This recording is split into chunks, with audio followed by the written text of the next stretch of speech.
തളപതി വിജയ് അല്ലെ, ആ പേര് തന്നെ ഒരു ബ്രാൻഡായിട്ട് വന്ന് പൊതിച്ച് ഇപ്പോൾ നമ്മുടെ ഇന്ത്യൻ സിനിമയിൽ തന്നെ ഏറ്റവും കൂടുതൽ റവന്യൂ ജനറേറ്റ് ചെയ്യുന്ന ഒരു ആക്ടർ ആരെന്ന് ചോദിച്ചു കഴിഞ്ഞാൽ നമുക്ക് വിജയ് ആണെന്ന് തന്നെ പറയാം. നമുക്ക് പല ട്രോളിലും മീംസിലും ഒക്കെ അത് വീണ്ടും വീണ്ടും വന്നുകൊണ്ടിരിക്കും.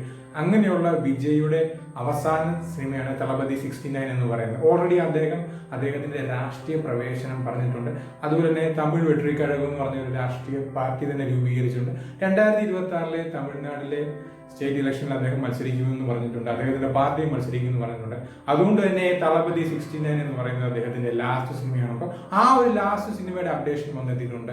ഈ തളപതി 69 എന്ന് പറഞ്ഞ സിനിമ കഥയും സംവിധാനവും ചെയ്യുന്നത് എച്ച് വിനോദാണ്. നമുക്കറിയാം എച്ച് വിനോദ് എന്ന് പറഞ്ഞ ഡയറക്ടർ ആകുമ്പോൾ പുള്ളി സോഷ്യലി ഇൻവോൾവ് ആയിട്ടുള്ള വിഷയങ്ങളായിരിക്കും കൂടുതലും തന്റെ സിനിമകളിൽ അവതരിപ്പിക്കുന്നത്. അദ്ദേഹത്തിന്റെ സതുരംഗ വേട്ടയും തീരൻ അധികാരം കൊണ്ടും ഒക്കെ കാണുമ്പോൾ തന്നെ മനസ്സിലാകും. പിന്നീട് അങ്ങോട്ട് അദ്ദേഹം നമ്മുടെ അജിത്തിനോട് കമ്പയിൻ ചെയ്തിട്ട് നേർക്കൊണ്ട പാർവ വന്നു, അത് നല്ല ഇതായിരുന്നു. അതിനുശേഷം പിന്നെ അറിയാമല്ലോ വലിമയിൽ വന്നു, തുനിവ് വന്നു. അപ്പോൾ വലിമയും തുനിമയും നമ്മൾ വലിയ ഇമ്പാക്ട് എത്രത്തോളം ഉണ്ടായി നമുക്ക് കണ്ടതില്ല. അങ്ങനെ 3 സിനിമകൾ അജിത്തിനോടൊപ്പം ചെയ്തിട്ടുണ്ട്.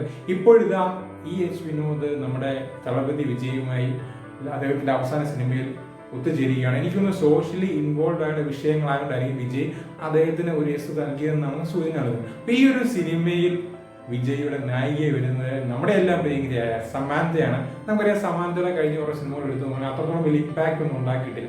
അതുകൊണ്ട് തന്നെ സമാന്തയ്ക്ക് ഒരു കംബാക്കിനുള്ള ഒരു മൊമെന്റ് ആയിരിക്കും ഈ ഒരു സിനിമ എന്ന് പറയുന്നത്. അതുപോലെ തന്നെ വിജയ് സമാന്ത ഒരു കോംബോ എന്ന് പറഞ്ഞ ആ ഒരു ഓൺ സ്ക്രീൻ കാണാൻ നല്ല രസവുമാണ്.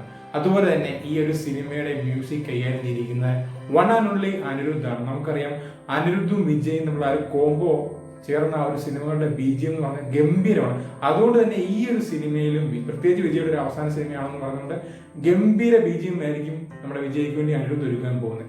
ഈ ഒരു സിനിമ വലിയൊരു ബഡ്ജറ്റ് സിനിമയായിരിക്കും. ഈ ഒരു സിനിമ പ്രൊഡക്ഷൻ ചെയ്യുന്നത് KVN പ്രൊഡക്ഷനാണ്, ബാംഗ്ലൂർ ബേസ്ഡ് ആണ്. ഈ KVN എന്ന് പറഞ്ഞാൽ നമുക്ക് യാഷിന്റെ ഇനി വരാൻ പോകുന്ന സിനിമ എന്ന് പറഞ്ഞാൽ ടോക്സിക് എന്ന് പറഞ്ഞ സിനിമയാണ്. അപ്പൊ ഈ ഒരു സിനിമ കഥയും സംവിധാനം ചെയ്തിരിക്കുന്ന ഗീതു മോഹൻദാസ്. അപ്പൊ ആ ഒരു വലിയ ബഡ്ജറ്റ് സിനിമ പ്രൊഡക്ഷൻ ചെയ്യുന്ന ഈ KVN പ്രൊഡക്ഷൻ. അപ്പൊ ഈ KVN പ്രൊഡക്ഷനാണ് ഈ തളപതി 69 സിനിമയും പ്രൊഡക്ഷൻ ചെയ്യാൻ പോകുന്നത്. അതുകൊണ്ട് തന്നെ വലിയൊരു കാസ്റ്റിലേക്ക് ഈ ഒരു സിനിമ വരുന്നത്. അപ്പോൾ തളപതി 69 എന്ന് പറഞ്ഞ സിനിമ വിജയുടെ അവസാന സിനിമയായതുകൊണ്ട് അതിന്റെ കഥയും എല്ലാം തന്നെ വൈഡ് ബ്രഹ്മാണ്ഡ സിനിമ എന്നൊക്കെ രീതിയിൽ തന്നെ വരാനുള്ള സിനിമയായിരിക്കും. അതുപോലെ തന്നെ നമുക്കറിയാം അദ്ദേഹത്തിന്റെ രാഷ്ട്രീയ പ്രവേശനം അനുസരിച്ച് തന്നെ ഒരു സോഷ്യലി മെസ്സേജ് നൽകുന്ന സിനിമ കൂടിയായിരിക്കും തളപതി 69 എന്ന് പറയുന്നത്. എന്തായാലും ഈ തളപതി 69 ഒരു വലിയൊരു കാസ്റ്റാണ് ഇവിടെ വെളിപ്പെടുത്തിയിരിക്കുന്നത്. ഉടനെ തന്നെ ഷൂട്ടിംഗ് ആരംഭിക്കണം. നമുക്കറിയാം ഗോട്ടിന്റെ ഷൂട്ടിംഗ് എല്ലാം ഓൾറെഡി ഫിനിഷ് ആയിക്കൊണ്ടിരിക്കുകയാണ്. ഇനിയിപ്പോൾ അടുത്ത സിനിമ 2026 മുമ്പ് തന്നെ ഇദ്ദേഹം ഈ ഷൂട്ടിംഗ് ഫിനിഷ് ചെയ്യുമെന്നാണ് വിചാരിക്കുന്നത്. പക്ഷേ ഏറ്റവും വലിയൊരു സങ്കടകരമായ കാര്യം എന്ന് പറഞ്ഞാൽ അദ്ദേഹത്തിന്റെ ഒരു അവസാന സിനിമ എന്ന് പറയുമ്പോൾ നമുക്കറിയാം ഒരു വിജയ് സിനിമ ഇല്ലാത്ത തിയേറ്റർ എന്ന് പറഞ്ഞു കഴിഞ്ഞാൽ ആളൊഴിഞ്ഞ പൂരപ്പുറം പോലെയാണ്. നമുക്കറിയാം നമ്മളൊക്കെ എല്ലാവരും സിനിമ കാണുമ്പോൾ അത്യാവശ്യം നല്ല ക്രൗഡോടെ കൈയടിച്ചും ആർത്തു ഉല്ലസിച്ചും ഒക്കെ എന്നാൽ നമുക്ക് സിനിമ കാണാൻ പറ്റില്ല. അപ്പോൾ ആ ഒരു ഇമ്പാക്ട് വിജയ് സിനിമയ്ക്ക് ഉണ്ടാക്കാൻ സാധിക്കുന്നുണ്ട്. അപ്പോൾ ഒരു വിജയ് സിനിമ ഇല്ലാത്ത ഒരു തിയേറ്റർ എന്ന് പറഞ്ഞാൽ നിങ്ങളൊന്ന് ശ്രദ്ധിച്ച് നോക്കിയാൽ മനസ്സിലാവും. അതിന്റെ ഇമ്പാക്ട് അറിയണമെങ്കിൽ ആ വിജയ് സിനിമ ഇല്ലാതെ തന്നെ ഇരിക്കണം. ഇതിനോടൊപ്പം തന്നെ നമുക്ക് ലേറ്റസ്റ്റ് ആയിട്ട് തമിഴ് പ്രൊഡ്യൂസേഴ്സ് അസോസിയേഷൻ പറഞ്ഞു ഞങ്ങൾക്ക് ഏറ്റവും കൂടുതൽ വരുമാനം കിട്ടുന്നത് വിജയുടെയും അതുപോലെ രജനീകാന്തിന്റെ സിനിമകളുണ്ട്, അതുകൊണ്ട് ആ സിനിമകൾ മാത്രം മതി എന്ന് പറഞ്ഞു. അപ്പൊ അങ്ങനെയൊക്കെ ഇരിക്കെ വിജയ് രാഷ്ട്രീയത്തിൽ പ്രവേശിച്ചു കഴിഞ്ഞാൽ സിനിമ ചെയ്തില്ലെങ്കിൽ എന്താണ് സംഭവിക്കാൻ പോകുന്നത് കണ്ടറിയാം. പക്ഷേ നമുക്കറിയാം കംപ്ലീറ്റ്ലി പൊളിറ്റിക്കൽ കയറുമ്പോൾ സിനിമയും പൊളിറ്റിക്കും കൂടെ ബാലൻസ് ചെയ്ത് കൊണ്ടുപോകുന്ന റിസ്ക്കുള്ള കാര്യമാണ്. എന്തായാലും തളപതി 69 എന്ന് പറഞ്ഞ സിനിമ എന്തൊക്കെ ഇമ്പാക്ട് ഉണ്ടാകുന്നു, അതുപോലെ ഏതൊക്കെ റെക്കോർഡുകൾ ഭേദിക്കുന്നു തന്നെ കണ്ടു തന്നെ അറിയണം. എന്തായാലും ഈ ഒരു ലേറ്റസ്റ്റ് ന്യൂസ് ഇഷ്ടപ്പെട്ടെങ്കിൽ ചാനൽ സബ്സ്ക്രൈബ് ചെയ്യുക. സബ്സ്ക്രൈബ് ചെയ്യുകയാണെങ്കിൽ ഏറ്റവും പുതിയ അപ്ഡേഷനുകൾ നിങ്ങൾക്ക് ഇവിടെ ലഭിക്കുന്നതായിരിക്കും.